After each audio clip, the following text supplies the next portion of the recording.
Mark, look what I've brought you. I've brought you 5 4-cylinder cars. I've brought you an STI S209, the GR Corolla Circuit Edition, a Civic Type R, a Golf R, and a Elantra N.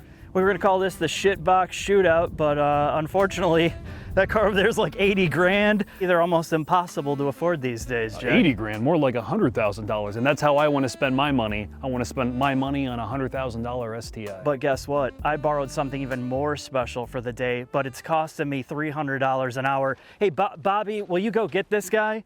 Hey, hey, where you going, pal? Hey! I paid for you, you're mine!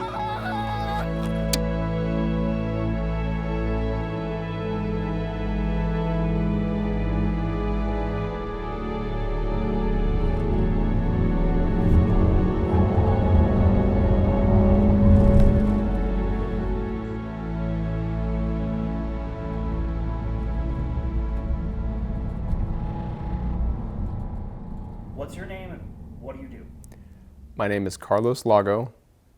I've tested cars, I've reviewed cars, I've spent a lot of my professional life around cars and telling people how much fun cars are to drive and that they should drive cars. Well, why are you here? I don't know.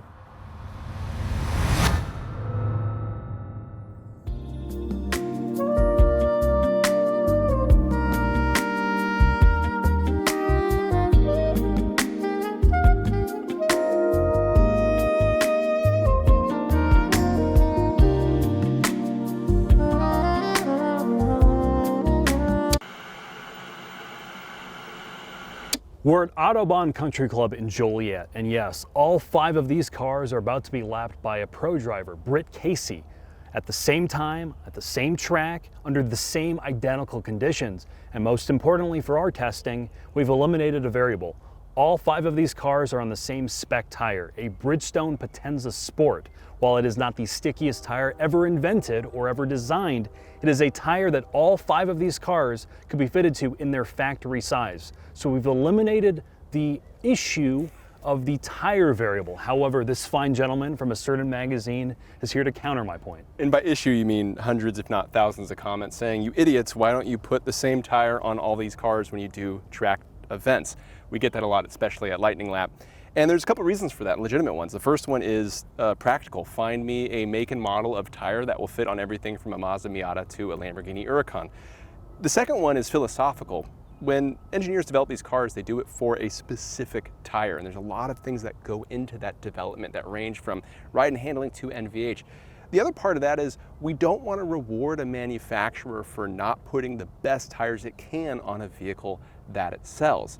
That said, I'm really excited to see what all these vehicles do on effectively the same tire, because I'm curious to see how it's going to line up to what our results say when we run them on the tires they come with from the factory. I guess you took all my lines because I got nothing to say.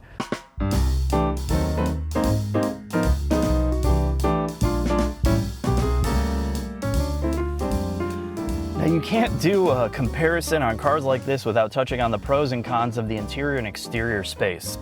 When I finish this, I'm going to rate the audio systems from best to worst using our objective measurements as well. So let's get started with the Volkswagen Golf R. And when you look at this on the outside, it's by far the most mature looking of the group. It can slide under the radar, it looks more timeless, and it maintains that classic hatchback shape that many other manufacturers are ditching in favor of the fastback or liftback. It really does have a good presence to it without screaming at you if that's what you're looking for. The hatchback also offers plenty of cargo capacity, although of course not as much as the Civic. It doesn't have the interior capacity of the Elantra either, but it still feels the most luxury car out of the bunch. It feels far less sports car, more purposeful as a highway cruiser. Things like the touch points, the plastic panels and the carbon fiber accents, and even the door panels, felted storage space for drinks and all of that. It just feels decluttered. And by design, that's what they were going for here. They wanted to get rid of all the physical controls, all the clutter, and it's supposed to make you feel like, I'm not stressed out.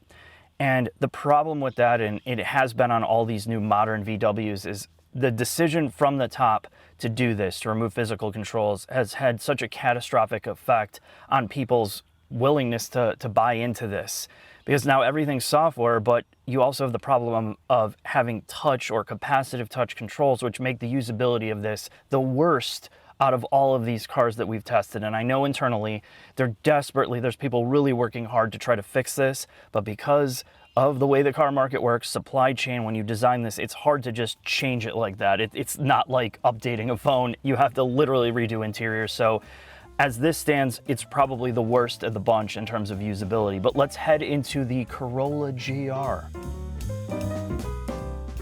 The GR Corolla, yet another true hatchback, much like the Golf R. However, unlike the Golf R, this feels far more econobox.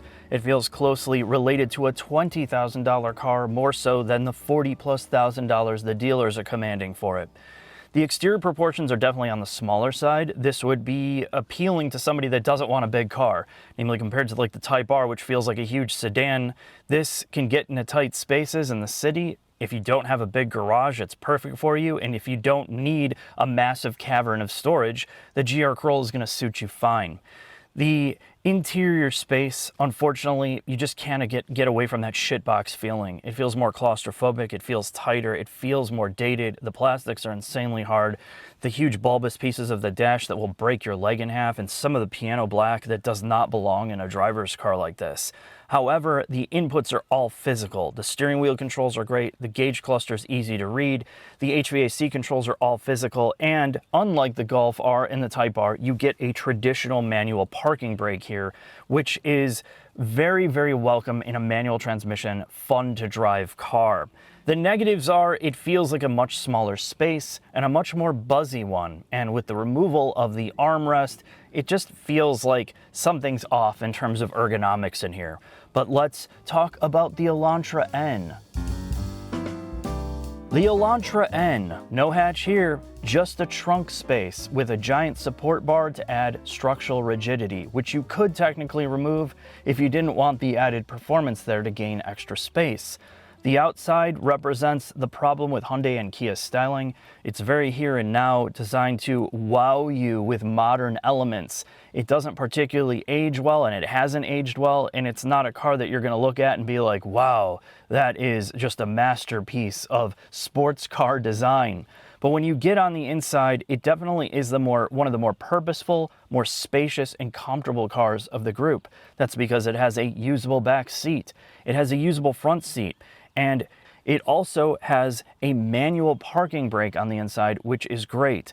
However, the center stack is kind of marred by the support or grab handle on the passenger side, which kind of impedes or makes it feel smaller than it is. However, they use all physical controls for almost everything, and the infotainment is one of the more thought out versions of any car, including the way you customize all the performance gauges. Including the gauge cluster when you're driving displays the most pertinent things that you possibly want legibly, and on the software end, they do a great job with the Elantra N. But let's hop into the Honda Civic Type R. The Honda Civic Type R represents the largest vehicle in this segment. You can tell that Honda knew that people were looking for bigger vehicles, so they made the Type R this liftback design. While it is not the prettiest car of the bunch, they spent the most amount of money modifying the exterior panels to match its wide body look without having to use tacked on bits. So depending on the color, it has a presence to it. It has a more traditional presence as much as a modern car can have. The hatch space is enormous. The back seats are completely usable, and the interior space and the way that the doors open are very wide. So you could use this as an everyday car. It is also one of the newer vehicles in this lineup or in this test. So, they've had a little bit of leg up on the competition. The inside space is the standout. For a performance car application, they already started with a great interior from the Honda Civic, the base Honda Civic. It doesn't feel like it's rooted as much in a shitbox car like the Corolla. It almost matches its price in many ways, namely when you start looking at the input points or the seats. The seats are a large step up from the competition, although of course, including this car, it was under the original 600 plus cars that were recalled for a faulty weld in the driver's seat. It's early adopter problems. But other than that, all the inputs feel very clicky. The steering wheel inputs are good. The shifter assembly feels great. All the major controls of this car are physical as well. HVAC, all of that stuff just works instantaneously. The dimmer switch on here, you can really dim down lighting at night. There's a lot of thought to detail that goes into making this a real car, but also feeling more special, like a sports car at the same time. The infotainment, you know, while it has wireless Apple CarPlay and Android Auto and the functions work relatively well, it's underprocessed. It doesn't have enough processing power in it, and it is slow. Everything delays. It takes a long time for things to happen. And as this car ages, it's going to be worse and worse when the competition have done things much better. So overall, the Civic has one of the better interiors. This is a much bigger car, so if you're looking for that smaller, like more nimble feeling vehicle, that's not this. The Subaru S209 represents much of what Subaru had been doing for the past 10-15 years in terms of interior space. Everything feels like it could be an early 2000s or 90s car. All the physical controls are clicky.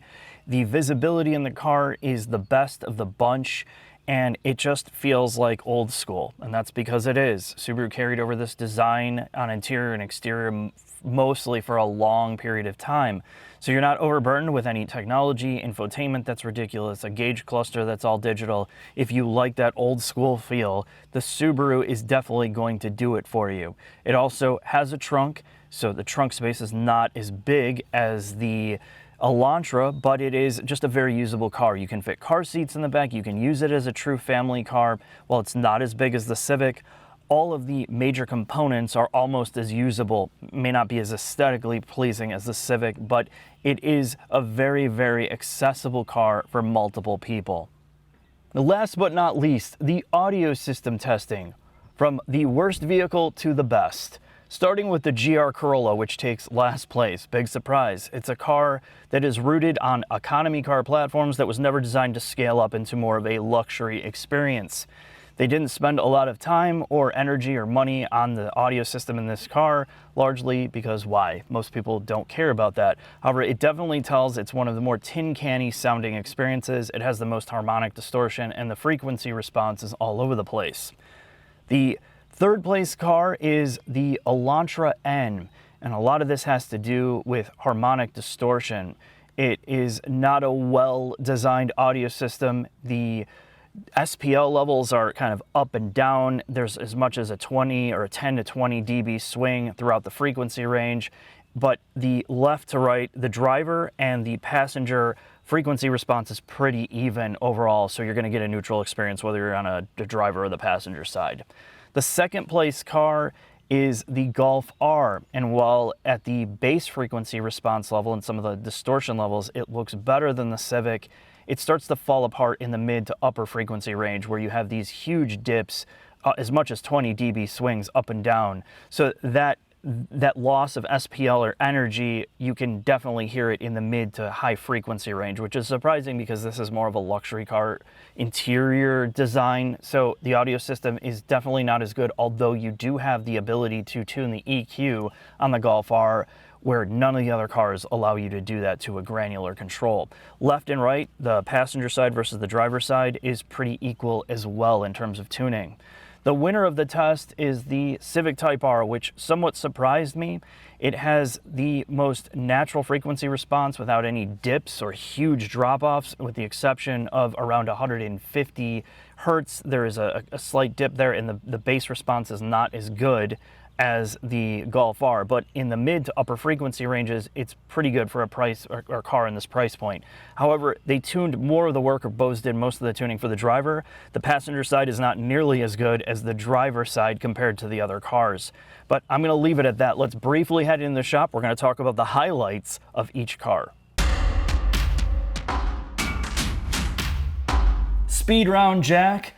5 of these bad boys in the shop. We're going to cover the highlights of the mechanical attributes of each car. However, it's strange in the modern age that every single one of these cars, despite them being at the more entry-level price point for a sports car, has a unique manufacturing story. Every brand took a different approach, but it's all a specialty approach. So which car are we going to start with? Let's start with the Elantra N, and before we discuss that car, if you are looking to learn more about each one of these individual cars, we have separate videos, and we do have an upcoming independent FL5 Civic Type R video where we're going to discuss all the engineering in great length. So if there's a car you like the most, you can go watch that video.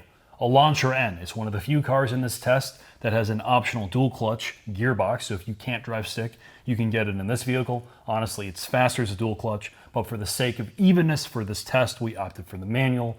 It has a different body rigidity strategy than a regular Elantra, so it's stiffer, it has wide tires, it has big brakes, and most notably, it's one of the few cars in this test also with an electronic front limited slip differential. Every corner of this car has been touched. Every corner, from bushings to the strut mounts to the knuckles to the bearings in the hubs. Like, all of these things have been beefed up, and all of the changes have been made from the learnings of the Veloster N and the previous N cars. So the Elantra N is the culmination. It is the best version of all the N products, at least with an internal combustion engine. And it's one of the best driving Hyundai products we've ever been in. It also has a slightly different engine, at least turbine for the turbo in this 4-cylinder versus the Veloster N. I think the next thing to talk about though, Mark, is the next car. Let's do it, Jack. The next car is going to be the GR Corolla. The Corolla is built on a modified version of the TNGA C car that everybody knows and loves. It has wider fenders, wider tires, same type of strategy, increased rigidity, better brakes, everything that the Elantra N had, but with a slightly different strategy in terms of dynamics, because they've thrown on all-wheel drive here, Jack. This car mostly acts, you can't decouple the front wheels, but it chooses when it wants to send power to the back actively based on the drive modes. But also, the other thing to note is it is a 3-cylinder, so it has a different character to the engine. It's a little more agricultural sounding. Some people find it charming. It only can be had as a manual. And in this test, we did the Circuit Edition. While you can get an even harder core version, the Morizo, they only make $250 a year, which essentially makes it irrelevant. The Circuit mechanically is identical to the core model, which is the one that you and I could probably actually buy. And it has the performance pack as standard, which means it has both of the mechanical limited slip differentials. Which is absolutely something you'd want to option if you're doing any type of aggressive driving. This is a true Toyota sports car. They took the development from the Yaris and they co-developed this car, the Corolla, at the same time. So all the development there was transitioned into this. It's just a bigger car for the North American market, as a longer wheelbase, so the main focus was stability in terms of engineering and driving character. The next car to talk about is the FL5 Civic Type R. Tell me about it. I'll tell you about it, Jack. This is an evolution of the FK8. So everything they learned from the previous generation Type R, they put it in a more attractive body style, a less aggressive body hideous body style. The interior has been improved to align itself with the current generation Civic. So the main highlights here is there's improved aero. There is a different turbocharger. They've made some adjustments to engine tuning. The cooling has been increased, or the cooling capacity has been increased. So you have less overheating, or you have a longer period of time you can run on a track. More consistency. Correct. The brakes are a carryover from the second end of the FK8, where you have a flat-face 2-piece rotor with no slots or cross drilling. And the body structure has had some subtle improvements. Again, it's the subtle transition from model year to model year, generation to generation. The main thing here is the front end. This is a front-wheel drive only car. You have a dual-axis suspension layout in the front with a strut or adaptive dampers by ZF. It is tuned on the more aggressive side, but the fundamental idea of this car was to make a front end that had a limited amount of torque steer, a limited amount of wheel hop. You can just put the hammer down in the corners and it feels less front wheel drive. That's where all Honda's know-how is. Everybody's like, oh, why do they keep doing front wheel drive? Well, Honda clearly knows how to do front wheel drive. They've been doing it forever. So this is the pinnacle of what they can do with a chassis. But one thing I will say about this car is it is very hard on brakes. When we talk to our friends at Counterspace Garage, if you are going to run this car flat out, you're going to need do pads, because it does torque vector by brake in the front of the vehicle. So if you are God tier driver and you're going flat out, you're going to run into that issue.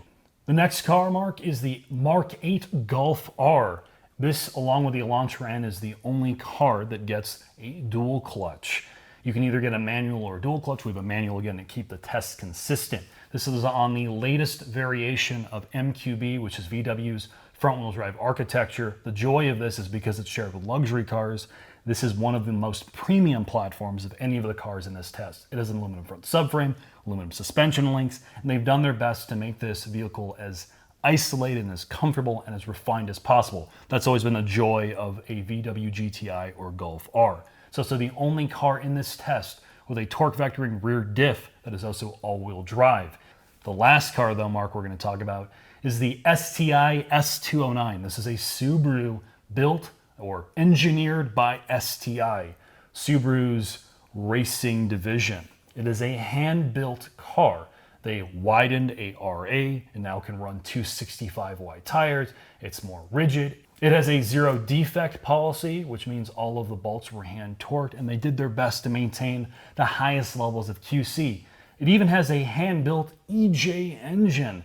This car, when they were developing it in the late 20-teens, was benched against the ATS-V. This is the most motorsports capable STI they ever built. It's the culmination of years of experience, and all these little details, as we talked about in the original video, make no sense when you look at the price. But when you look at all the little things they tinkered with, it's one of the most connected cars of its generation, and it's included in this test because it feels so special to drive at the limit. Hydraulic steering. Yes, hydraulic steering. And despite it not looking all that fancy underneath, little things like the draw stiffeners in the front end and of course in the back hatch, the way that they've tuned the suspension, like they really did an amazing job to make this a driver's car.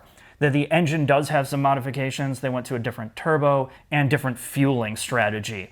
They weren't able to do a forged bottom end because they found they ran out of time and development money to do that because they couldn't get it to be reliable. Now, the stickler with this test is this is the only car of the bunch that DNF'd. However, to be fair to it, it's the only car on the test that was provided by a viewer, and it does have 40,000 miles on it. The car is completely stock. There's nothing touched on it besides brake pads. Counterspace Garage was kind enough to lend us brake pads, and we also did brake fluid, both because this car had 40,000 miles on it, and being a owner's car, we did not want to run into any braking issues. Absolutely. But that's the only modification, of course, other than the Bridgestone Potenza Sport tires. Let's talk about that briefly, Jack, before we get into the drive. The Bridgestone Potenza Sport, we brought it up in the beginning. The whole point of putting every car on the same tire isn't for giving a specific vehicle an advantage.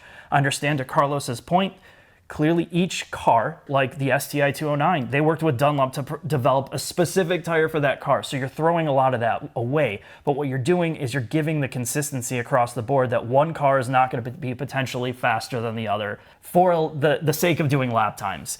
The Bridgestone Potenza Sport is not a track day tire, but it's a great example of it's available in a wide variety of sizes for all these fun cars that you can take on the street where you're going to live most of the time and not worry about it burning up after 6,000 miles.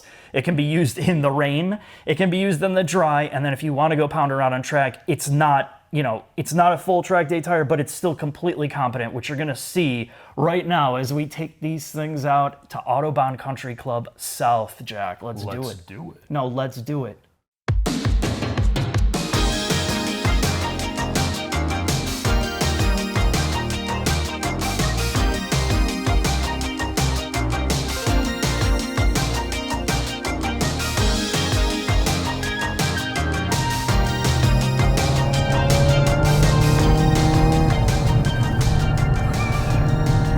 God, it sounds so good. Is this Nat Yang, Mark? You got the TCR mode on? I want rally. This is Autobahn South. Oh, yeah, that's feel better. that E-diff. Feel that rotation. So, let's talk about it. We wanted 5 of the best of the fun performance cars that you could potentially use every single day, with the exception of the Subaru. You know, that's an older car, but that's Subaru's best. So we want to give the Subaru bros a taste. So we're starting with the Elantra N, Jack, and this has been one of our favorites because it's the Kirkland edition. It is the cheapest car by far. You can get into one of these in the low 30s. Dealers, thankfully, aren't really marking these things up. They have a long warranty. And as we talked about in our original compact test, it is a barrel of laughs. This is definitely one of the most fun cars you can buy. It may not be the best interior. It feels pretty chintzy overall in a lot of ways, but damn, when you push this thing, they deserve awards for this. And I know they're going to be going to all their electric cars, and you're never going to have this. So if you really want that like amazing front wheel drive car, this is the one to buy, because it does everything so good. Do you know why, Mark? Why? German engineering. Oh, okay. You got Albert Biermann. He was in the room next door in the bathroom while this was being engineered, Mark. Yeah. And that's why it's tremendous. But you know what else is tremendous, Mark? What? How low our bank accounts are, because we have a certain gentleman from Michigan here with us who's going to tell us all about the Civic Type R and the GR Corolla. I've instructed him to be way more handsome than me, so he Is that even possible, Mark? No, it's His not. hairline is tremendous. Yeah, it's plugs. He's got plugs. It's fake. Maybe it's a tube. Yeah!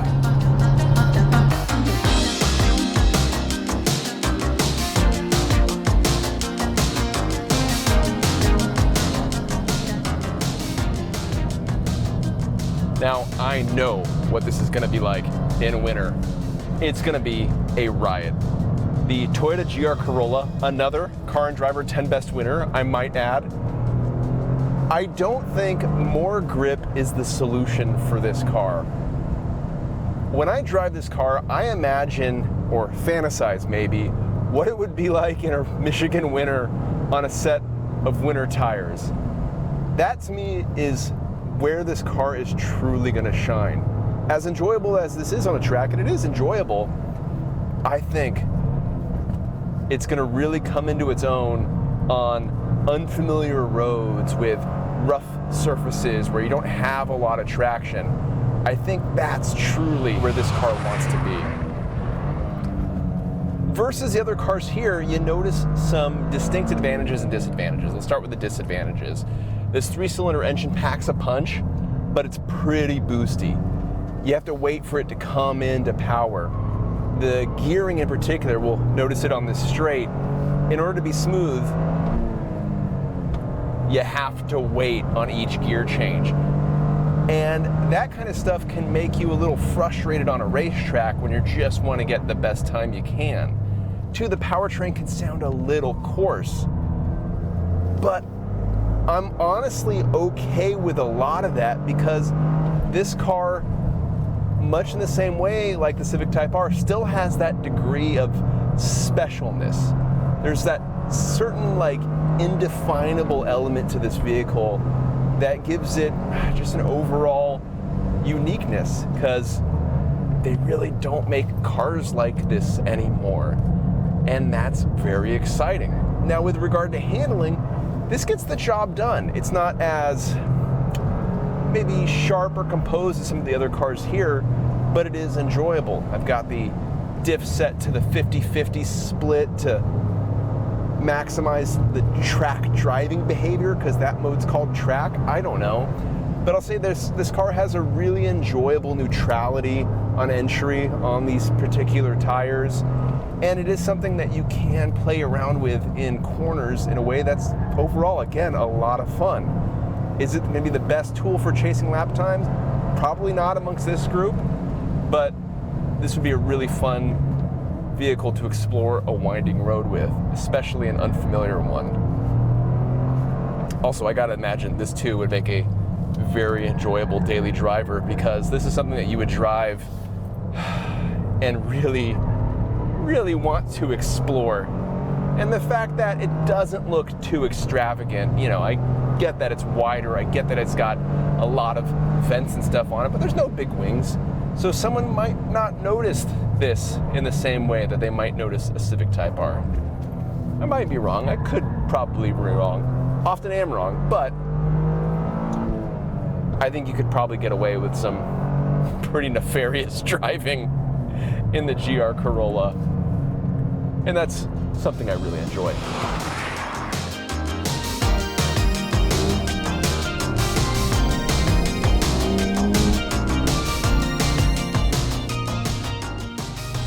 The Honda Civic Type R is a very special machine. At Car and Driver, we named the Honda Civic one of our 10 best award winners meaning it's one of the best vehicles you can buy this year. The Civic Type R was a massive contributor to that award because this is just a special hot hatch. In fact, I think that's what I like the most about this car is it's not any one attribute of this vehicle, it's that someone cared about it. And that's even comes down to the shifter. This shifter feels great in your hand because someone cared to make it feel good in your hand. They decided that was an important aspect of this vehicle. The seats that I'm sitting in, they hold me in place while I'm cornering. I don't have to brace against the door or the steering column like I have to do in some of the other vehicles here.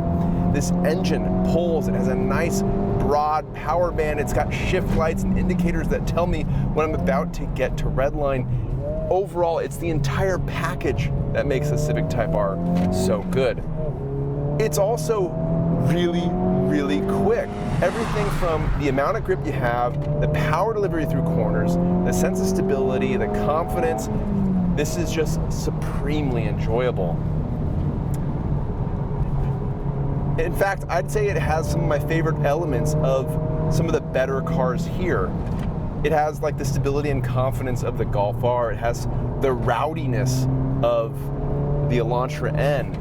And I think it has some of the, I guess, specialness that you feel with the GR Corolla. That's what makes this such a complete package.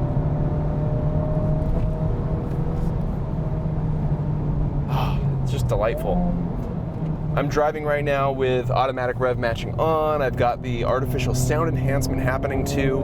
I know it's not the traditional or purist way to do things, but I kind of don't care because I'm having fun while doing it.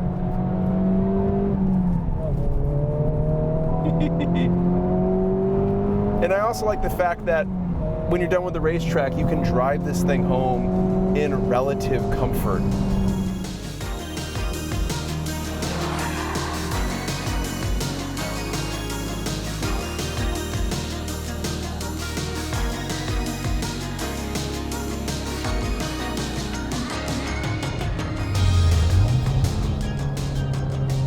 I set this comparison up. I do everything, and I get stuck driving this while you guys get to drive all the good ones. I was supposed to drive the STI, and somebody had to go blow that thing up. Now you're gonna suffer through this, okay? I think your partner in crime's doing the most suffering. He deserves it.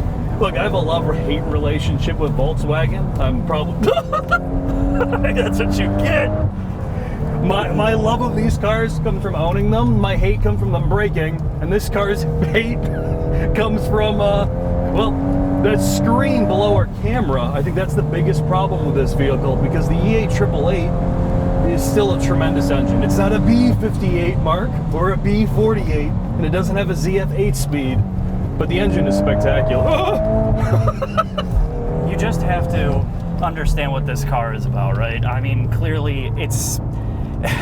our viewer that brought out his Subaru said, this car is really, the problem with it is it feels like a normal car out here on the track instead of actually feeling like something special. And it can do track duty, but it's like as exciting as getting a small cosmetic surgery, which I typically get to reduce wrinkles and my testicle skin ironed out now because my girlfriend said there's too many wrinkles in it. Is that a cosmetic surgery? Is that an actual thing? Is that inpatient? Yeah. Is that inpatient or outpatient? Well, it's inpatient for me. I mean, the veterinarian that I have doing it now, he's cutting me a deal. You know, so this is definitely not my favorite car for sure, but from on-track dynamics perspective, this thing was exceptionally confidence-inspiring, I should say. One of the faster left-hand corner over there, I think turn 4, I think I was going the fastest in this car the quickest. Yeah. Because there's just a ton of confidence in this car. And you're right about the powertrain. This is a broad engine that you can largely leave in 3rd or 4th around this track, especially like me when you're just trying to learn it. And it makes it a really friendly driving experience in spite of everything else, right? I would agree with you. So the main takeaways that I had from this car is all the inputs are just not as precise as the other cars. There's a huge like sloppy transition from the front. It's really soft. The transition to the back, it lacks sharpness in the steering. The shifter is the most plasticky. The pedals feel kind of, you know, it's not a sharp, like agile feeling car, But when you start to drive it hard, you appreciate how approachable it is, and it's very easy to get around. And with the rear diff doing what it does, especially compared to the front-wheel drive cars, the rear diff really does do a lot of the heavy lifting for this car. It doesn't particularly understeer. It rotates its way out of a corner, and you can lift just a little. It doesn't rotate like the other cars, but it's a very, very easy car to drive fast. Well, the torque vectoring rear diff in this car does so much of the work for you. Turn in may be slower than the other cars. Mid-corner speed might be slower than all the other cars, but I mean, just that. I mean, you can mash on the throttle and you just feel that diff sort everything out. There's no push. It's just like a rear-wheel drive car for a moment. That's what I really like about it. And of course, everybody really loves the Golf R because, let's be honest, you're not driving on the track, you're living on the street, and that's where it shines. Yeah, it's a compliant, comfortable vehicle. Well, it shines dynamically on the street, but then you have to use the infotainment, then you have to, and the shifter too. Like, I love manuals. I even like not great manuals, but how long have we been designing good manual transmissions? And this is what comes out in 2022 or whatever year this generation is. It's a really unfortunate thing because you interact with it so frequently. Every time you drive the car, you need to touch it, and it should make you feel good when you use it. And you don't. And Jack and I complain about this all the time. If you're going to put a manual transmission in a car in this era, it had better be good because it's become such a niche device that we expect a higher level of like mechanical joy out of it. And this feels like something that would have been good like 15 years ago. It's not good anymore. But you could argue this about the Golf R all the way around, from what you said, infotainment use, the usability of it. It's so botched that it's hard to get excited for this. So Mark, I think before you give me a concussion back here, or I tear a muscle trying to hold on to these monkey bars, I think it's time for us to head into our roundtable discussion with Britt. Let's do it.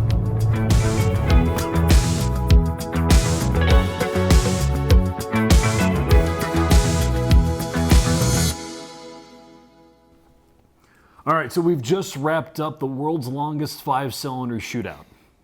5-cylinder. So we've just wrapped up the world's longest 4-cylinder shootout. We've had this gentleman, Britt Casey, who's an IMSA driver and a TCR champion, set all of the lap times. We started at the exact same time of day. They're all on the same tire, and you had the same amount of time in each and every car. We started with the Golf R, and we ended with the Civic Type R. And yes, there was a 4-degree ambient change throughout the day, but it is essentially impossible to control every variable as you've run into in the past. Right. I mean, you can put every car on the same tire. You can't control the sun, right? You can try. It's not going to work. You can also can't control how much rubber gets put on a track as cars go around. So in order to do this truly without any variables, you need 5 clones of a racing driver. You need 5 identical racetracks, and you need to run them all at the exact same time, and there can't be any variation in any of it in order for it to be perfect. And I've tried to fix that to the best of my abilities. I'm sure the comments are going to address those issues. I will walk you through very briefly what was fastest and what was slowest. Civic Type R was fastest, followed by GR Corolla, then Elantra N, then Golf R. Lastly was the S209. The reason why there is no S209 driving clip is it did the Subaru thing and blew up. The other car that ran into a problem, which was actually the second fastest thing, was the GR Corolla. But to be honest, after 4 or 5 laps at our track with not the world's stickiest tire, the Potenza Sport is a Pilot 4S competitor. It overheated the rear diff. You were apparently too spicy of a driver. Couldn't handle spice. So with that, Britt, you are a race car driver, a real race car driver, not YouTube commenters who think they're God and, you know, I did it in Forza better. If you have, your priorities are different than 99.9% of people. And I say this all the time, you don't drive a lap time, but you do. You're a race car driver. Sure. What are your 2 favorite and what are the standouts? Wait, is he a race car driver? Oh, whatever, keep going.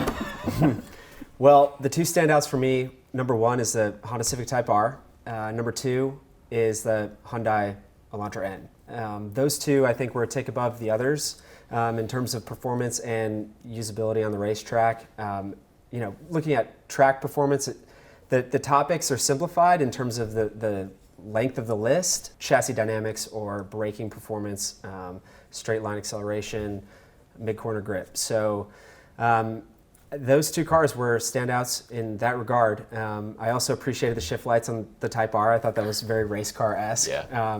Actually helped a lot, just as long as you have the steering wheel to have it clear and you could see it. Another thing about the Type R I liked was the the seating in terms of side support. Definitely the stickiest seat. Now, not in like a gross, germy way, but just it had good bolstering on the sides, right? I was thinking grip tape, but... Oh, but seats are different. I understand that, but dynamically, when you're behind the wheel, what are the differences between those two cars? Shifters are obviously different, and the diffs are different. How do they feel? Yeah, so shifter in the Type R was shorter throw, very positive feeling, I would say, on both cars, but the throw was shorter and the knob is way shorter. Whereas in the Hyundai, the shift lever is I would say almost double the height, so you get a lot more leverage. You still feel the positive sensation going into each gate. I never missed a shift in any of them, and also the auto blips I thought were really crisp, like really well done. It didn't matter if I was on a cool down lap and just dropping a gear, it knew exactly where to rev it to every time. So that's a cool feature I like of these new cars. I think it's pretty handy for a racetrack. Another thing I would say, the Hyundai had a softer brake pedal feel, but it wasn't like it had less braking performance. I would say brake torque was similar between the two of them. They just had different modulation ranges between the two brake pedals. I like the clutch feel of these cars way more than the other ones. I would say the S209 for me did have the best clutch feel because it was the stiffest. Whereas the worst clutch feel was the GR for me. It felt like a sim racing clutch, not really real. And you know, I have to say, because it deserves props, that the S209 had the best steering feel too, because it was hydraulic. And from a race car driver perspective, I don't really like electronic power steering. I've driven both, but I still like hydraulic. You get resistance changes as grip or yaw in the car changes with a hydraulic, whereas electronic is just, it's too artificial, and you can run into overheating issues. So, and there's also a computer attached to it, and I don't know. Suspension. The one thing I did hear you mention off camera is the Type R is hilariously bouncy. For sure. Thank you for mentioning that. So that it was bouncier on the entry. I was finding bumps that I didn't think existed. It did take curbs well, and it was stable, but it was just in the car, like breathing out of my nose, I could feel my breath like cut as I was going over a bump. So it was bumpy. Speaking of entry, I think the Elantra N. The Elantra N. I used to race against the Veloster too, so I kind of get them mixed up. But the Hyundai had, I like the way that it used the rear of the car to rotate the car on the entry, and once it was pointed sort of at the angle I needed, I could just get back to power and it would drive out. That was unique to that car. The rear, it felt like rear steer was happening, but I know it's not rear steer. It's the... it actually rotated. Yeah, it rotated very well. It rotated like what you would need a front wheel drive race car to rotate like, in order to save the front tires, because if you're using the front to turn all the time, you're just gonna burn those off big time, meaning front axle tires versus rear. What's your favorite car, and what was your least favorite, and why? Favorite car, easily Civic Type R, and I think there's probably not going to be a lot of disagreement here, and for a lot of the same reasons. That car does everything right, especially with the shifter, especially with the seats. Best seats in this group by a country mile, and for me, my favorite shifter as well. But beyond that, it does the best thing, I think, of every other car here, the best attributes of every other car, and makes the whole car feel more special as a result. When you sit in the Civic Type R, you feel like you sit lower. The way the hood chases down towards the ground, seating position, everything about that car is designed, it seems, to pleasure you as a driver. Even though, yes, it was the fastest vehicle here, not significantly so. You could make a case that, you know, change drivers and you might see a different result depending on skill level, right? It still makes me feel the best while I drive it. And that's, I think, the most crucial aspect of any of these vehicles.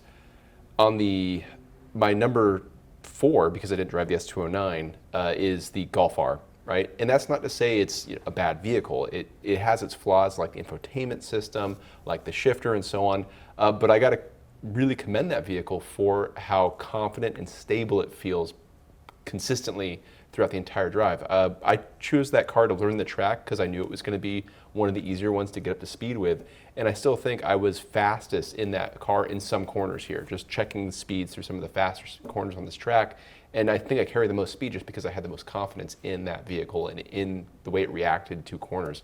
All-wheel drive system's really trick too. I gotta say the GR Corolla, I go back and forth between the Elantra N and the GR Corolla between second and third place, because I don't think this a racetrack is the best place for a GR Corolla. I think that car is a lot more fun on a mountain road. I dream about what that thing would be like in winter on snow tires. I also have to say that at Virginia International Raceway at Lightning Lap, we didn't get that diff overheating issue, but that may be because there's more straightaways for it to cool down. So I don't know. It's a mystery, I guess. It's a good theory, for Yeah, sure. right. For sure. Let's talk about me. Number one, Civic Type R. You probably, again, Mark's paying me a lot of money because he owns one, so I have to say the Civic Type R is great. And you should buy his for $50,000 over. That car does everything well. It's got the Porsche thing, right? Everything's perfect. Inputs are good, shifter's great, best seats, looks good, probably going to be reliable. I mean, it's a very well sought after car, and we had someone else sit in briefly with us as they got in and out of these cars, and he said immediately that was the most special car to be in. Number two, Elantra N. It is essentially the great value version of that. It's worse by like 3% in every metric, and probably the dealer experience is 500% worse because it's a Hyundai dealer. But you know, the rest of that car is brilliant, and it makes you giggle. There's like a childlike wonder that exists in that car that does not exist in the Civic Type R. Number three, even though it pulled the Subaru, is the S209. I think if you got one, or if you were like the owner of this car and bought one before they were $100,000, it's an experience that none of these other cars can replicate. It comes from a different era, steering's good, you know, really good steering, Lotus levels of like feedback through the front end of the car, hydraulic rack. Past that, you probably have to appreciate the heritage and the engineering story that goes into it. And then probably number four, and I'm going to get a lot of flack for that, is the Golf R. I have a love-hate relationship with Volkswagen. I think that car has the best all-wheel drive system. It didn't overheat, has a good engine. Yes, the infotainment will make you want to crash the car, but the rest of the car, it's refined. It does the Volkswagen German thing exceptionally well. My least favorite is the GR Corolla, at least out here to your point, Carlos. Shouldn't be on a racetrack. It overheated the diff. It's not that exciting. You feel like you're sitting on top of a box as it rolls around the track. And my mistake, I said all of these cars had a 4-cylinder. No, this car has a 3-cylinder, and this 3-cylinder was the most peaky. It had some character, but out on the racetrack, you're sitting at the top of the RPM band the whole time. The character sort of disappears, and you're just like, why does this thing pulling timing? Mark, tell me about you. So I'm going to mirror basically what everybody said. And yes, I own the Type R. But How much they paying you? I got a car for MSRP apparently. So I'm So 20 grand. Yeah, yeah, 20 grand. It's the best car, not just because of the lap time, it's because it does, to Carlos's point, you feel special when you drive it. And when you get to this level of like the high performance, semi-affordable, less affordable cars now, you want to get in it and you want to feel like all of the inputs were thought out. And that's where the Type R excels. It's got a great interior. It functions as a normal car. It's got a huge amount of space on the inside. You don't feel any penalties for driving it daily. And then when you go to drive it hard, braking works. Shifter's great. Like they thought about the shifter mechanism, right? It wasn't an afterthought. Steering is, you know, it's modern steering, but all the core things that you want from a high performance car and a streetable, like everyday car the Type R does. But the thing that really surprised me when we had it back to back was the Elantra N. It essentially does everything almost as good as the Type R. You can just feel the pedigree wasn't there. Like they kind of took the car and like they had to make a lot of compromises on what they wanted to do and not do. So it doesn't feel as well sorted out on the interior. The styling is hodgepodge, typical Hyundai stuff. Like what are we going to do this year? So it's not that cohesive. It doesn't look the greatest. And you have the Hyundai problem of, you know, when you track it, are they going to warranty it if you have a problem? That's always the thing I think about. And then, of course, the other thing with the Hyundai that kind of really was better than the Type R was the suspension tuning. You could go out there flat out, there was still compliance in the suspension, something the Type R doesn't have.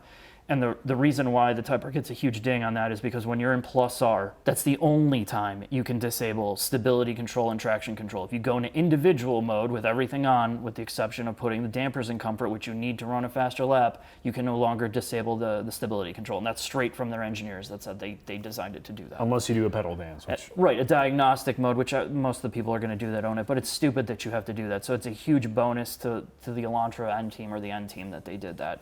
The negatives are like, you know, we talked about it with the Golf R. You have an R badge, you have this like hardcore, their hardest core like hatch car, and it just feels Nerf. it's like way too soft. It's way too accessible. Nothing in it feels special or thought out. Like it felt like 10 different teams worked on it. Like it wants to be a luxury car. It doesn't. It wants to be a hot hatch, but it's not. But the bones are there. Engine's good. Diff is amazing. And that kind of puts me into the GR. I really think the GR is the biggest disappointment. I mean, it's a car that's like Akio Toyota wanted to make. It's like all the media is the car going sideways. You couldn't spin this thing sideways on dry pavement if you like liquefied the rear tires and put oil on them. It's not a car that feels like it excels on a track. The 3-cylinder feels like it heat soaks a lot. The more you push it, the more power falls off compared to the 4 cylinders, which always felt more consistent to me. And then it's got the Corolla problems. It's too long of a wheelbase car to have any like edge or rotation to it, but it's still like built on a Corolla, an older Corolla. It feels more of like a shit box on the inside, and then it's still pushing $40,000+. It's a lot of money for this car, and it just doesn't feel like as special as the Type R. What I was most surprised is I wanted the S209 in this video. I thought it was like one of the best like attempts Subaru has ever made on any sports car. Like, you had the engineering, you had all this stuff. I wanted it there because it was really hardcore. It felt special, much like the Type R, but even more because it was old. And, you know, it's frustrating. I don't know if it's money, development problem, but that engine, like, we did 2 warm-up laps. You did 2 warm-up laps, and I instructed you to do 2 warm-up laps. And we let it idle the warm-up before that. It was like up to temperature before it got pushed, and you got 2 laps out of it before the engine let go. So the last thing I wanted to say, Jack, is with the lap times, I think this is really, really going to hit one big point home. Is like Lightning Lap is a far more comprehensive thing, but what this proves is you can take the same driver, you can change the driver, you can change like the hour of the day. We could have done this in the morning and then the night. You could have had all these variables and you're never going to get the same lap time. So the lap times are just kind of a loose measurement to gauge performance, but it's not the ultimate measurement of how to judge a car. And I just wanted to put that out there. I'll also add too that it's nice that the car that we enjoy driving the most is also the fastest one of the group. Yeah, sometimes that doesn't happen. No. Yeah. Until your Chevy Trax shows up. And Hey, it's gonna you watch your dominate. mouth. Congratulations! If you made it this far, you sat through almost an hour-long comparison video. It does not go unnoticed. The people behind this project, including myself, did it because we love cars. That's the reason why a video exists. They certainly will not make their money back in terms of time and commitment. Even having Carlos come out from Michigan and do this on his own time is incredible. It's something I've always wanted to do. I can check it off my list of things I've always wanted to work with him. I have such utmost respect for his approach, and it's helped shape some of the way that I look at cars now today. And that's really the point of a video like this, is to share that knowledge, to help transfer that knowledge and passion to other people. So maybe in the future, somebody can pick up where we left off. And the biggest lesson here is growing up, seeing all these objective measurements, lap times, data, and getting to this place where I can have 5 of these cars on the same day driving them and then see the lap times almost identical. You might want to know what you learn from that. And what you learn is those numbers don't mean anything. You could have the fastest car on the planet and you might drive it and feel nothing other than speed. It's about the nuances of how the mechanical connection to the car and the driver work. It's about the design philosophies from the engineers and even marketing, how they sell the car, to that perception that you get by sitting in it or looking at it or touching it. And the biggest part is everybody's different. Sometimes there's no right answer. What might be good for me might not be right for someone else based on our life experience. And again, it's about trying to capture that and explain that story, that the numbers are not everything. And don't discount something because it may not look as good on paper. So the entire team that was a part of this, even our reps from Bridgestone, our reps from Subaru, Honda, Acura, I could go down the line, Autobahn Country Club, AFA Performance, in Counterspace Garage. I mean, there's so many people behind the scenes that want us to do this and try to share this knowledge. And I appreciate everybody that spends their time watching this. And also, if you want to support, please head up Patreon, subscribe to this so we can get some of these final projects done. Thanks for watching. I'll see you next video.